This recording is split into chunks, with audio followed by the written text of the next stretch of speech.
Mi nombre es Arcelia Remedios Vázquez de Santibáñez y tengo 73 años.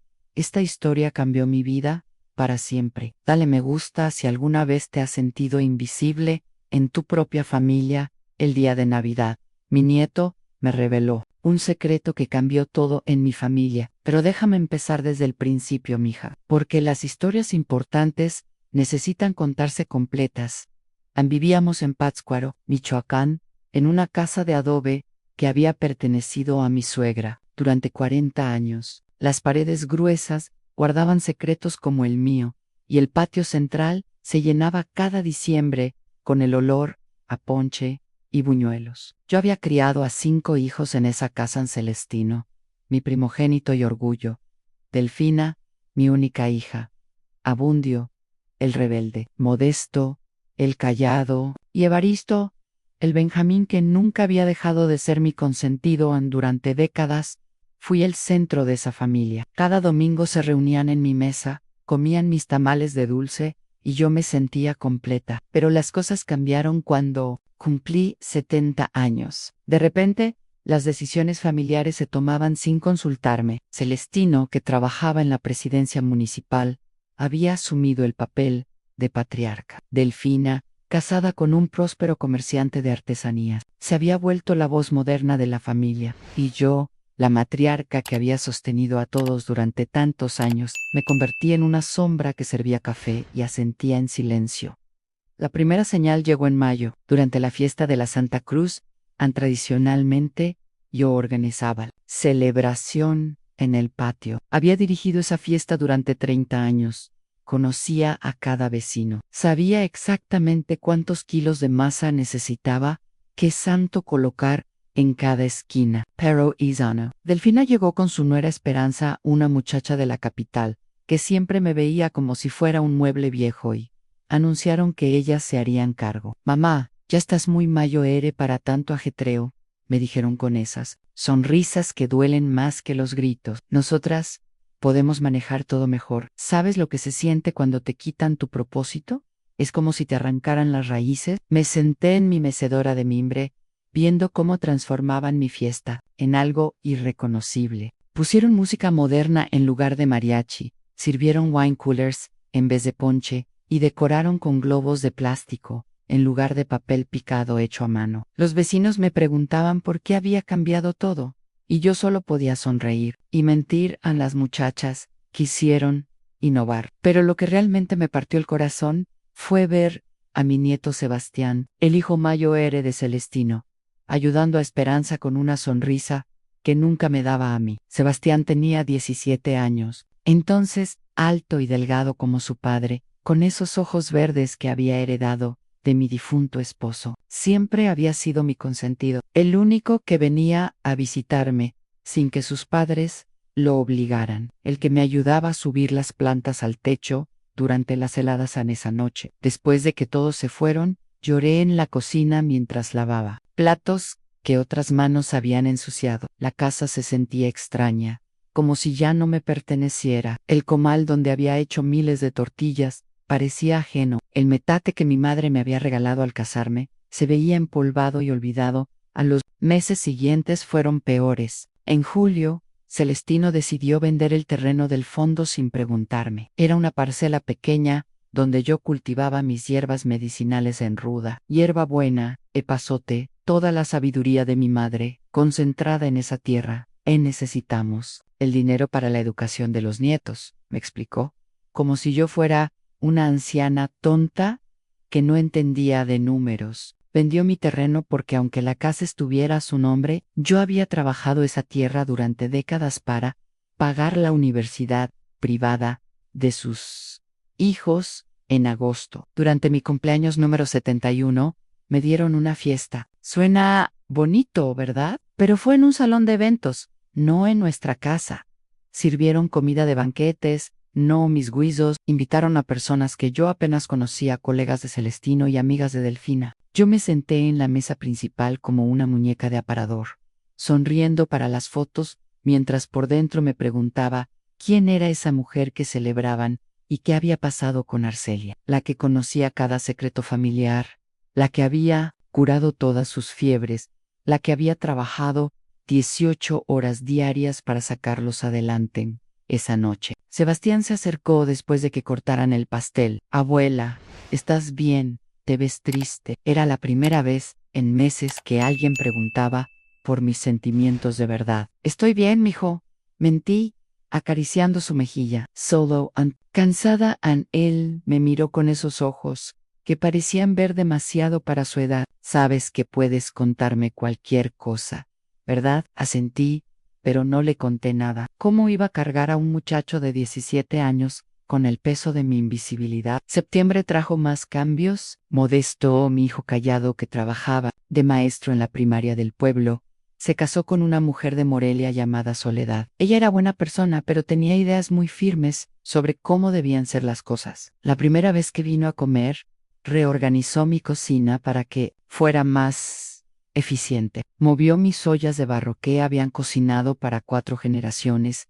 Las reemplazó con trastes de peltre brillante. Doña Arcelia, con todo respeto, estas cosas están muy viejas, son antihigiénicas, me dijo mientras envolvía mi metate en papel periódico. Le conseguimos uno eléctrico que va a facilitarle mucho la vida. Esa noche, cuando todos se fueron, saqué mis ollas del rincón donde Soledad las había arrinconado y las acomodé en su lugar de siempre. Pero al día siguiente ella regresó y volvió a moverlas. Era una guerra silenciosa por el alma de mi cocina, y yo la estaba perdiendo. Octubre llegó con las flores de muerto y la tradición más sagrada de nuestra familia, el altar del Día de los Muertos. Durante 50 años yo había preparado el altar de mi suegra, mi madre, mi esposo, mis hermanos, que se habían ido antes que yo. Conocía los gustos de cada difunto, sabía exactamente qué comida preparar, qué fotografías colocar, cómo doblar el papel picado para que las ánimas se sintieran bienvenidas. Pero ese año, Esperanza llegó con cajas de decoraciones compradas en Walmart. Suegra, ya no se moleste con tanto trabajo. Estas cosas modernas quedan igual de bonitas y son mucho más fáciles en velas eléctricas en lugar de cera de abeja. Flores de plástico en vez de cempasúchil fresco. Pan industrial en lugar de mis panes de muerto, hechos con la receta que me había enseñado mi abuela. Ver mi altar, el corazón espiritual de nuestra familia convertido en una decoración de centro comercial, me dolió más que todos los desplantes anteriores juntos. Esa noche, después de que todos se fueron a sus casas, me quedé sola con los muertos falsos. Lloré tanto que pensé que me iba a secar por dentro. ¿Qué hice mal? Le pregunté a la fotografía de mi esposo. ¿Por qué mis propios hijos me tratan como si fuera un estorbo? Noviembre fue el mes más difícil. Evaristo, mi Benjamín, el que siempre había sido mi cómplice, anunció que se mudaba a Estados Unidos. Mamá, allá hay mejores oportunidades. Ya conseguí trabajo en una fábrica de Los Ángeles. Con lo que gane, voy a poder ayudar más a la familia. Me estaba abandonando. El último hijo, que todavía me visitaba todos los días, me ayudaba con las compras, que se sentaba conmigo en las tardes a tomar café y contarme sobre su trabajo en el taller mecánico. Se iba, y yo sabía que una vez que cruzara la frontera, nuestras conversaciones diarias se convertirían en llamadas esporádicas, que se irían espaciando hasta volverse recuerdos. No llores. Mamá, me dijo abrazándome, is por el bien de todos. Vas a ver que en un año podré mandar suficiente dinero para arreglar la casa, para comprarte todo lo que necesites. ¿Dinero? Yo no necesitaba dinero, necesitaba que mis hijos me vieran, que valoraran mi experiencia, que me permitieran seguir siendo útil, pero no pude decírselo. No podía ser la mamá egoísta que impedía el progreso de su hijo.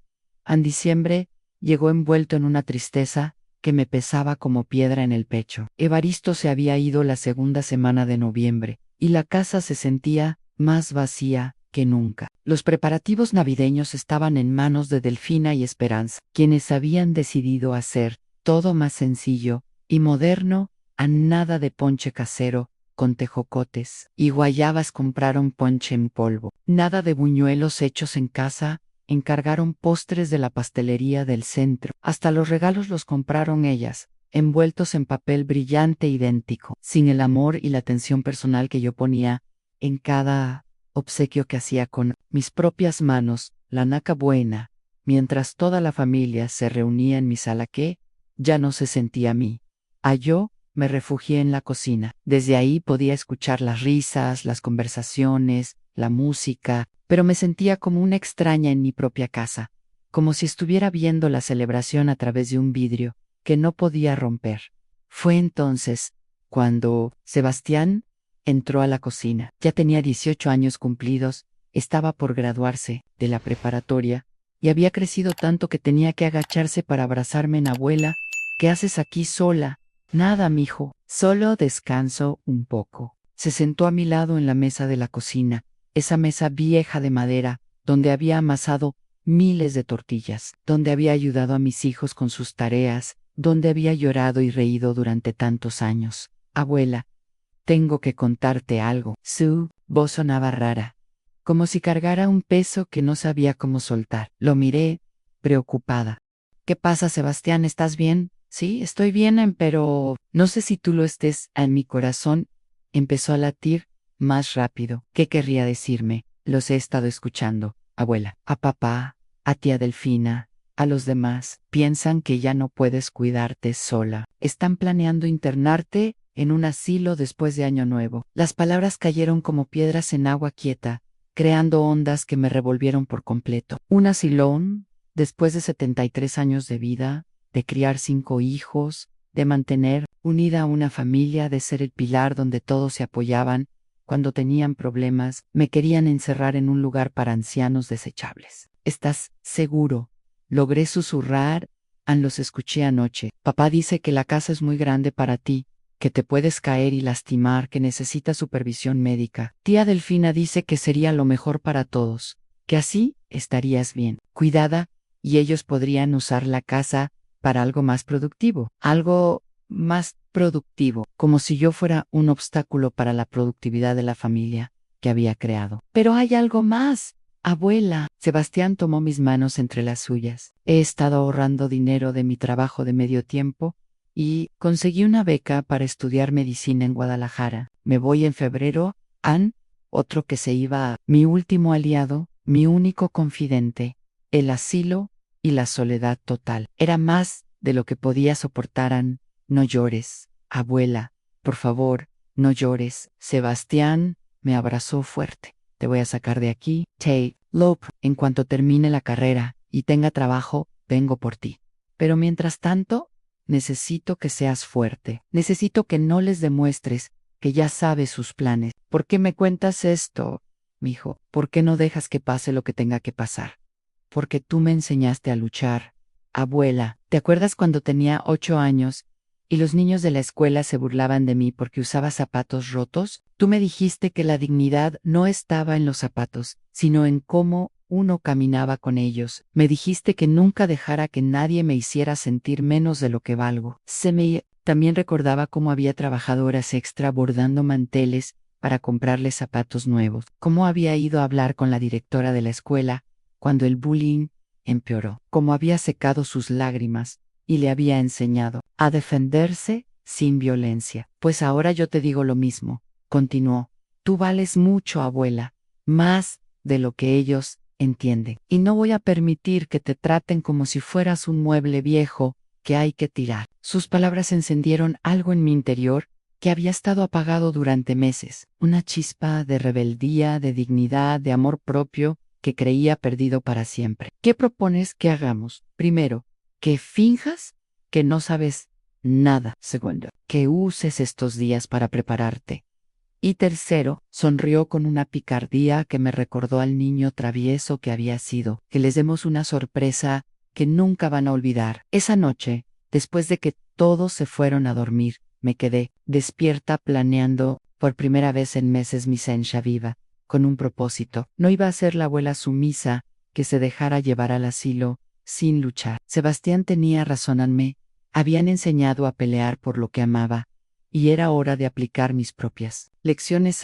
Durante los siguientes días, actué como si nada hubiera pasado. Seguí sonriendo, sirviendo café, asintiéndole a todo el mundo. Pero por las noches, Cuando la casa dormía, trabajaba en mi plan primero. Reuní todos mis documentos importantes, escrituras, títulos, certificados, fotografías familiares, las joyas que había heredado de mi madre. Los guardé en una maleta vieja que escondí debajo de mi cama. Si me iban a echar de mi casa, no se quedarían con los tesoros de mi familia. Segundo, escribí cartas, largas cartas, para cada uno de mis hijos, donde les contaba todo lo que había callado durante estos meses de humillaciones. No, Furán, de reclamo, sino de educación. Les expliqué, con la paciencia que había usado para enseñarles a caminar, todo el daño que me habían hecho con su bondad.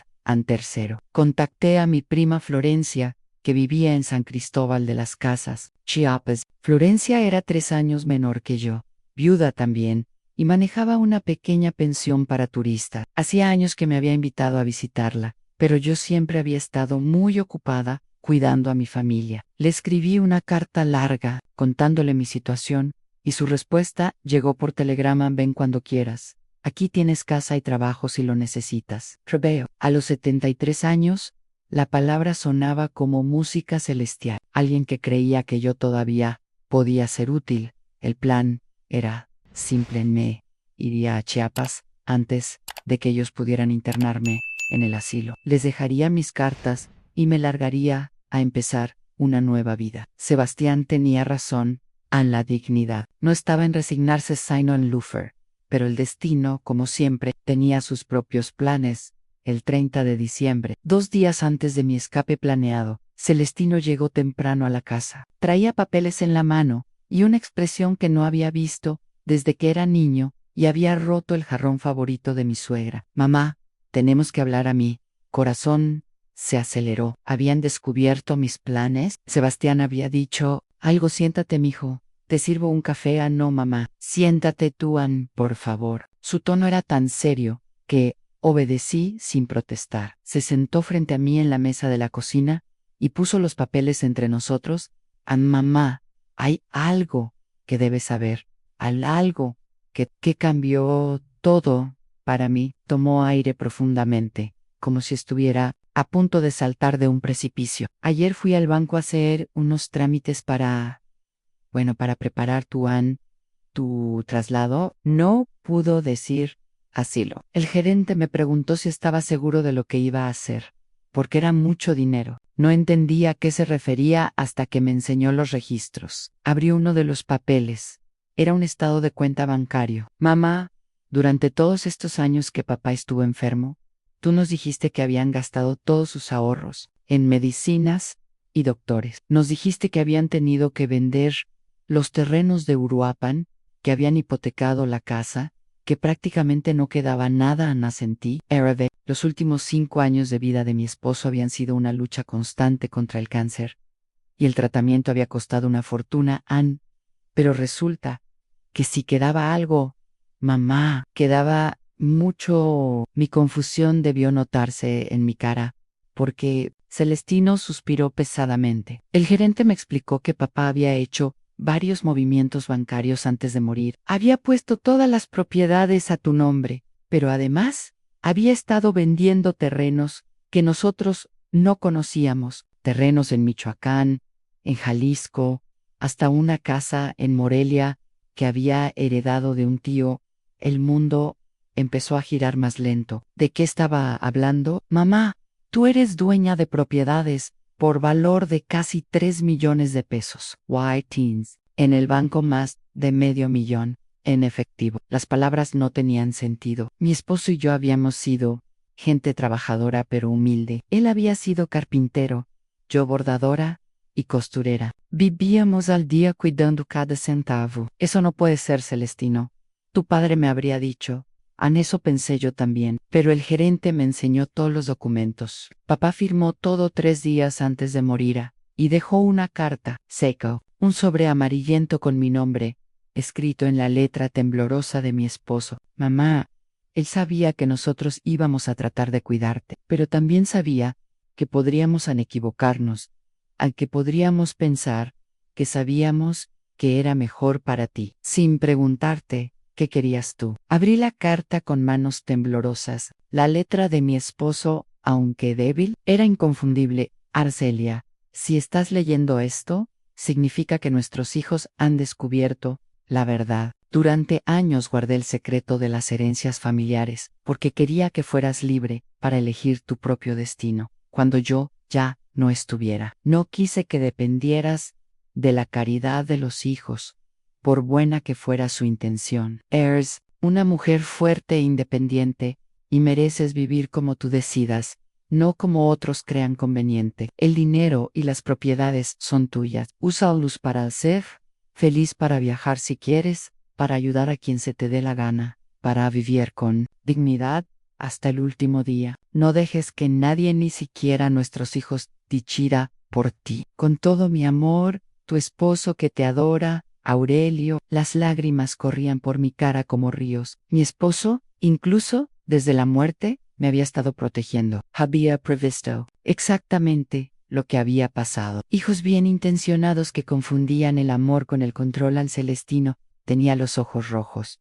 Mamá, yo, a nosotros. Pensamos que estábamos haciendo lo correcto. Pensamos que necesitabas que te cuidaran, que ya no podías tomar decisiones importantes. Y por eso decidieron internarme en un asilo sin preguntarme qué quería. Su rostro se descompuso. ¿Cómo sabes? Sebastián me lo contó. Mi nieto fue el único que tuvo la decencia de decirme la verdad. Celestino se cubrió la cara con las manos. Mamá, perdóname. Creí que era lo mejor. La casa es muy grande.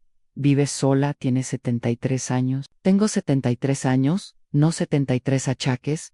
Lo interrumpí con una firmeza que no había usado en meses. Durante todo este año me han tratado como si fuera una inútil, como si mi experiencia no valiera nada, como si mis sentimientos no me quitaron mis tradiciones, reorganizaron mi cocina, tomaron decisiones sobre mi vida sin consultarme, y todo por mi bien.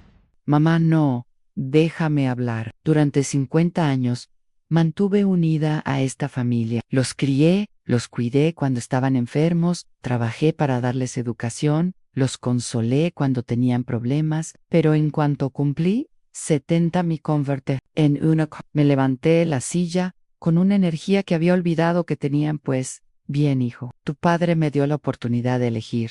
Y elijo no ir a ningún asilo. Elijo quedarme en mi casa, vivir mi vida y tomar mis propias decisiones. Hasta el día que me muera. Celestino me miraba como si estuviera viendo a una desconocida.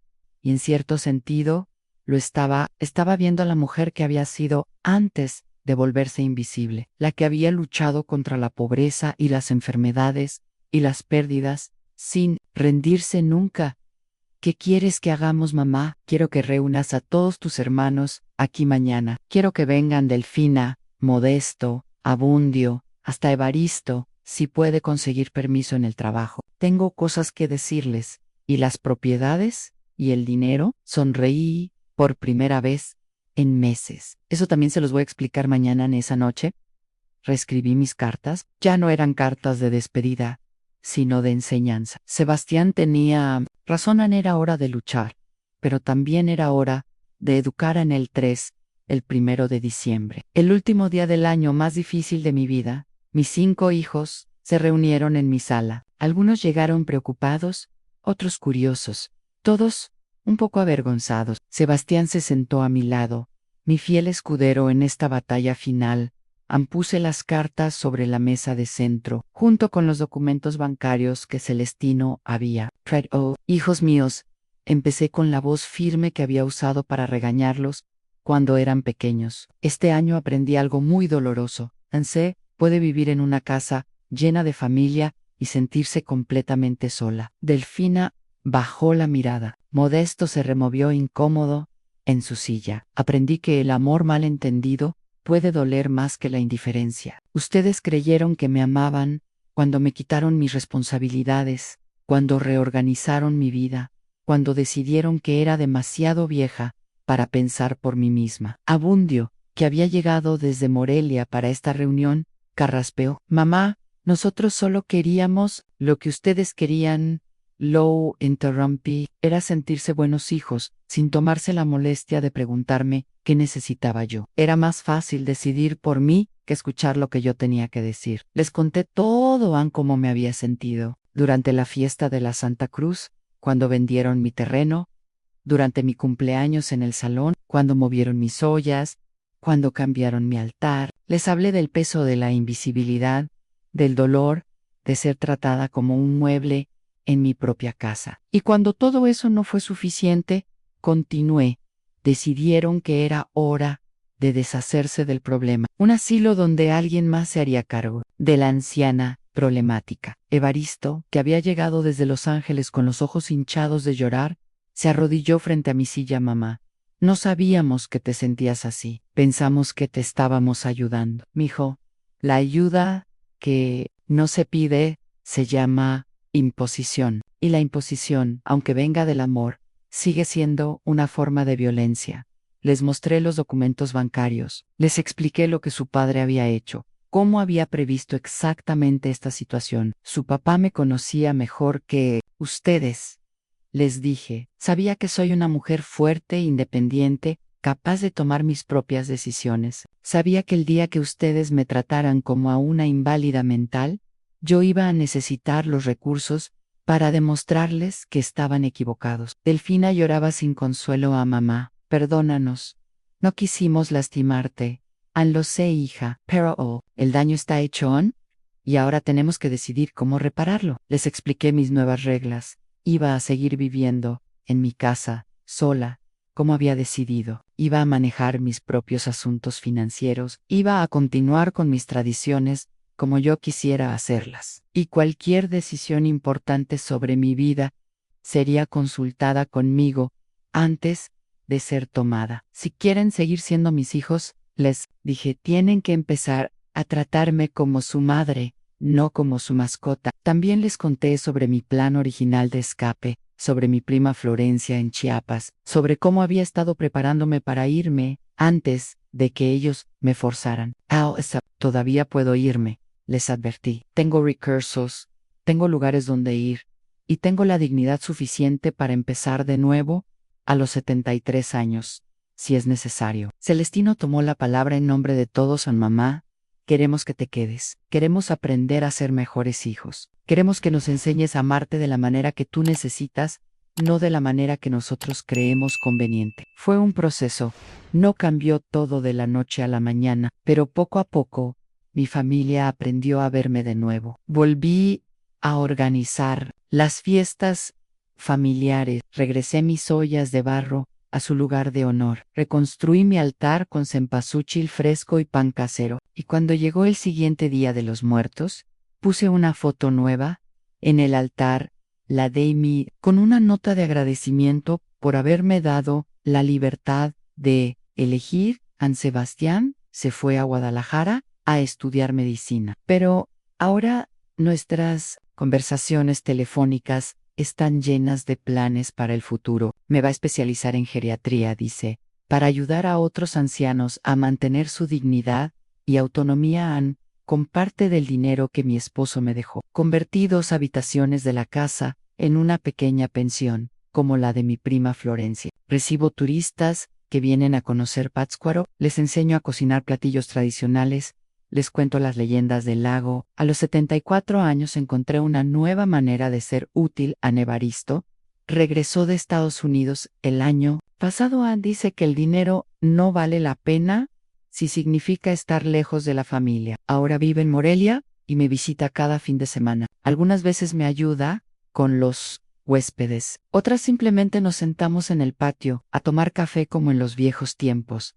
Mis otros hijos han aprendido a consultarme antes de tomar decisiones que me afecten. No siempre están de acuerdo conmigo, pero han entendido que el respeto no se trata de estar de acuerdo, sino de reconocer el derecho del otro a decidir sobre su propia vida. Delfina ahora viene los martes a aprender mis recetas. Al principio era solo por culpa, pero después se dio cuenta de que estaba perdiendo una parte importante de su herencia familiar. Mamá me dijo hace poco, quiero que mis hijas conozcan de dónde vienen, que sepan hacer las cosas como las hacía su bisabuela. Modesto y Soledad renovaron completamente su relación conmigo. Soledad me pidió perdón por haber movido mis cosas, y ahora viene a preguntarme consejos sobre cómo manejar la casa. Doña Arcelia me dice, usted tiene una sabiduría que no se aprende en los libros. Tienen una niña pequeña,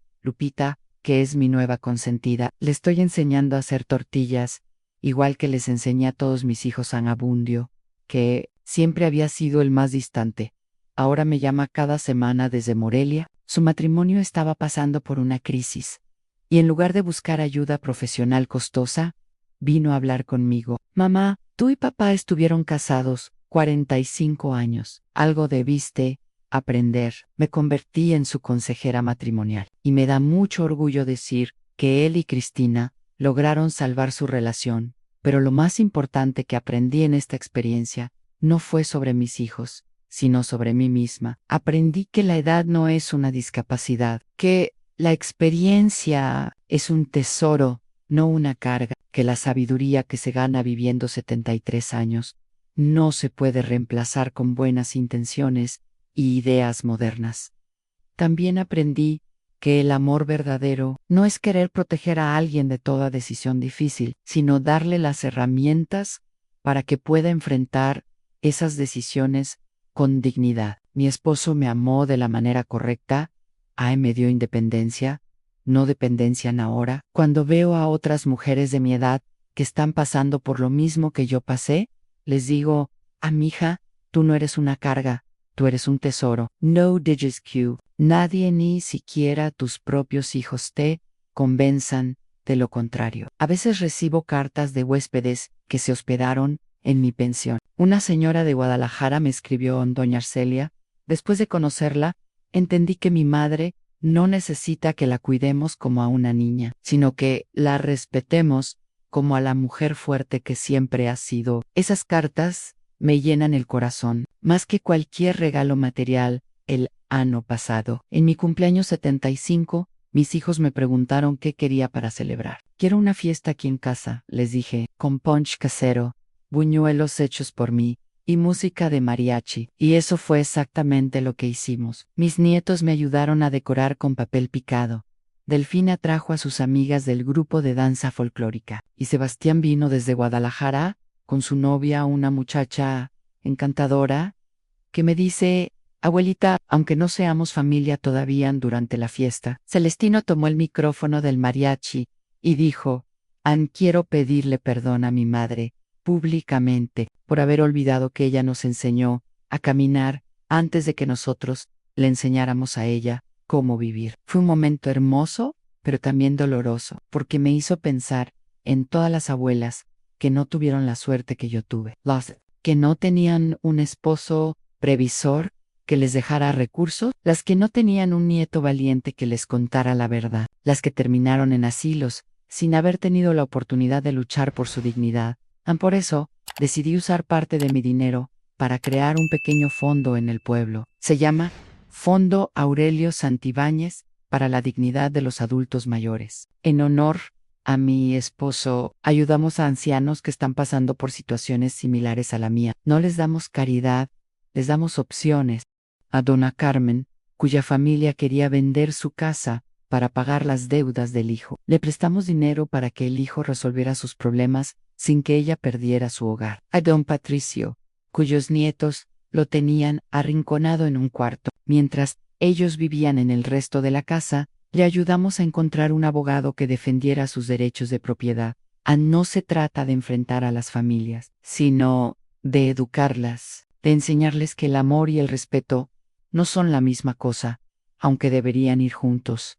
También empecé a dar pláticas en el centro de salud del pueblo. Una vez al mes, hablo con familias que tienen adultos mayores en casa. Les cuento mi historia, pero también les enseño a escuchar las necesidades reales de sus ancianos, en lugar de asumir lo que necesitan. La vejez no es una enfermedad, les digo, siempre es una etapa de la vida que puede ser tan digna y productiva como cualquier otra, si la dejamos ser. Mi historia cambió cuando entendí que el problema no era mi edad, sino la actitud de otros. Y cuando dejé de aceptar que me trataran como invisible, volví a ser visible. Cuando dejé de permitir que otros decidieran por mí, recuperé mi poder de decisión.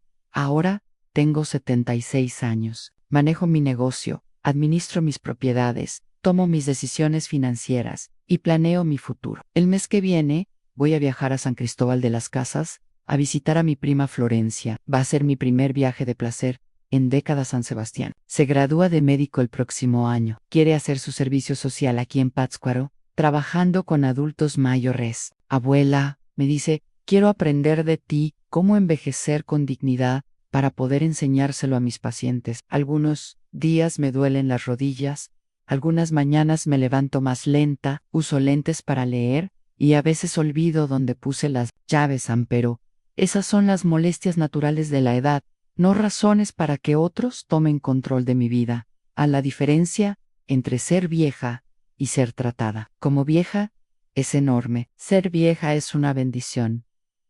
Significa que has vivido lo suficiente para acumular experiencias, sabiduría, historias que contar. Ser tratada como vieja es una maldición. Significa que otros creen que tu edad te ha quitado la capacidad de pensar, y contribuir en mi consejo para cualquier persona joven o vieja que se sienta invisible en su propia familia.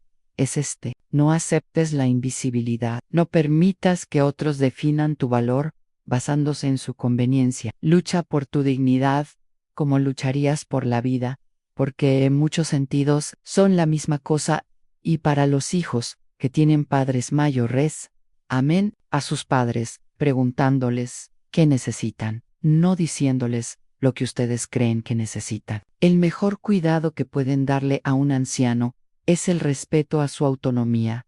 Esta historia cambió mi vida para siempre, porque me enseñó que nunca es demasiado tarde para defenderse, para empezar de nuevo, para reclamar el lugar que te corresponde en tu propia familia hoy. Mientras escribo estas palabras, en mi cocina, con mis ollas de barro, en su lugar correcto, puedo escuchar a mis huéspedes riéndose en el patio. Una familia de turistas alemanes está aprendiendo a hacer tamales con Lupita, mi bisnieta. Sebastián llega mañana para pasar el fin de semana. Delfina viene el martes para que le enseñe a hacer mole poblano. Mi casa vuelve a estar llena de vida, pero ahora es vida que yo invito, vida que yo dirijo, vida que yo disfruto, en mis propios términos. A los 76 años, finalmente entendí lo que mi esposo quiso decirme en esa carta.